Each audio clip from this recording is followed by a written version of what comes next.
saudari yang terkasih, selamat hari Minggu Paskah yang kelima. Selamat datang di channel Kapusina Alverna dalam program Renungan Mingguan.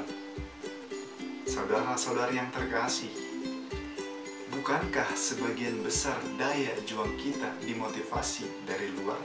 Seperti klub sepak bola tidak akan begitu bergairah bila tidak mendapat sorak-sorai para pendukungnya. Demikian juga daya hidup dan iman kita. Bacaan pertama minggu ini yang diambil dari Kisah Para Rasul menceritakan tentang kunjungan pertama Santo Paulus ke Yerusalem setelah pertobatannya. Umat di Yerusalem memiliki pandangan yang berbeda-beda. Mereka berpikir, dapatkah orang yang dahulu membenci gereja sungguh-sungguh dipercaya meski sudah menyesali perbuatannya? Ada umat yang menganggap ia terlalu dekat dengan orang-orang bukan Yahudi. Ada pula yang menganggap ia terlalu banyak memperhatikan orang-orang Yahudi. Namun Paulus sendiri membaktikan diri sepenuhnya kepada Kristus. Itulah yang membuat sikapnya dimengerti oleh Barnabas yang menjadi pelindungnya di depan para rasul. Dan berkat para rasul itu, kerasulan Paulus mendapatkan kepastian di antara umat bukan Yahudi dan diakui sebagai tugas perutusan gereja yang terpenting. Bacaan kedua yang diambil dari surat pertama Rasul Yohanes melukiskan si murid yang terkasih mendorong para pembacanya untuk percaya dengan teguh kepada Yesus Kristus, Putra Allah, dan untuk mencintai sesama dengan perbuatan cinta yang akan membantu sesama dalam kebutuhan jasmani dan rohani. Kita patut bertanya, bagaimana seseorang bersahabat dengan Tuhan Maha Pengasih itu jika tanpa menaruh cinta kasih kepada sesamanya? Tuhan sendiri telah memberi kemungkinan agar kita mampu melaksanakan tugas mengasihi itu, yakni dengan menaruh cinta kasih kepada sesama kita melalui kita dan dari kita sendiri. Kepastian yang diberikan oleh Roh Kudus itu membuat kita tenang karena kita menyerahkan diri sepenuhnya kepada Tuhan, sehingga kita mampu berkarya dalam cinta kasih. Bacaan Injil yang diambil dari Rasul Yohanes melukiskan kata-kata penghiburan dan dorongan semangat yang diucapkan Yesus Kristus sendiri kepada para rasulnya ketika Kamis Putih malam yang dimaksudkan untuk menghibur dan mendorong semua pengikutnya sepanjang waktu. Sabda Tuhan mendorong dan menghibur kita juga hari ini. Kita membutuhkan dorongan itu untuk bertahan di jalan menuju surga. Yesus memberikan kepastian bahwa siapa yang tetap melekat pada pokok anggur itu, yakni Yesus sendiri, akan menghasilkan buah, yakni memperoleh hidup yang kekal. Namun para saudara yang terkasih, menjalani kehidupan Kristen yang sejati tidak pernah mudah. Kita selalu memiliki dan dipengaruhi daya tarik dunia dan godaan dari kuasa kejahatan untuk membuat hidup itu semakin tidak mudah. Bahkan di zaman kita sekarang ini, kesulitan-kesulitan itu telah meningkat 100 kali lipat.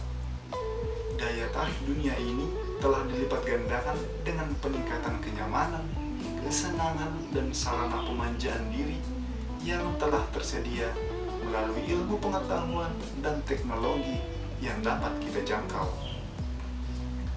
Para saudara, kita perlu ingat bahwa sifat manusia itu selalu cenderung memilih jalan keluar yang termudah. Memiliki kenyamanan hidup yang mapan dan memiliki beberapa barang duniawi itu tidaklah salah dan tidak membuat kita menjadi anti Kristus. Namun para saudara yang terkasih, dari situlah muncul godaan alami agar kita terus mendapatkan lebih banyak kenyamanan dan kekayaan itu. Dan intinya, tanpa disadari para saudara yang terkasih, sampailah kita kepada konsep bahwa kenyamanan dan kekayaan itu menjadi satu-satunya tujuan hidup kita. Ya, ketika kita sudah sampai pada tahap ini, Tuhan dan kehidupan masa depan kita untuk mencapai hidup yang kekal telah dilupakan. Dunia ini menjadi idola kita sekaligus penjara bagi kita karena kita merasa sudah cukup hidup di dunia ini. Pencobaan yang dilakukan oleh kekuasaan jahat itu terus-menerus menggonggong di jalan Kristus yang berlipat ganda pada hari ini. Media komunikasi sekarang secara teknis terus mengalami perkembangan dan disempurnakan dengan tujuan agar dapat menjadi sarana untuk kebaikan. Sayangnya para saudara, lebih sering kita perhatikan media menjadi saluran teladan yang buruk. Mengapa? Perbuatan jahat manusia lebih banyak viral daripada perbuatan baik manusia. Dan jauh lebih mudah untuk kita mengikuti perbuatan yang buruk itu. Sikap permisif atau suka-suka, penolakan terhadap otoritas, pemujaan terhadap kesenangan seksual yang melanggar hukum, kecanduan narkoba, dan kejahatan serupa lainnya telah ditempatkan di depan pikiran dan mata kaum muda. Dan sayangnya hal ini terlalu banyak ditiru. Para saudara yang terkasih, memang sulit untuk berenang melawan arus. Ya, jauh lebih menyenangkan membiarkan diri kita sendiri digendong tanpa harus berusaha semaksimal mungkin oleh arus yang deras itu.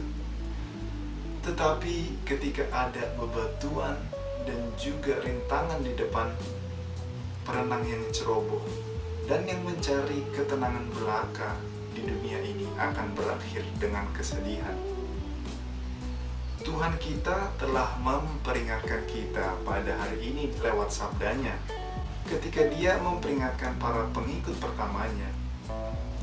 Kita diajak untuk tinggal di dalam Dia, untuk tetap bersatu dengan Dia seperti ranting pada pokok anggur, supaya kita berharap untuk menghasilkan buah yang layak demi kerajaan surga.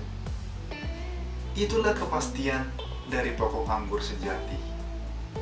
Dia berjanji kepada kita bahwa jika kita tetap bersatu erat dengannya, yaitu jika kita berusaha setiap hari untuk menaati perintah-perintahnya, Dia akan selalu siap untuk menjawab permintaan kita dan mengindahkan semua doa kita.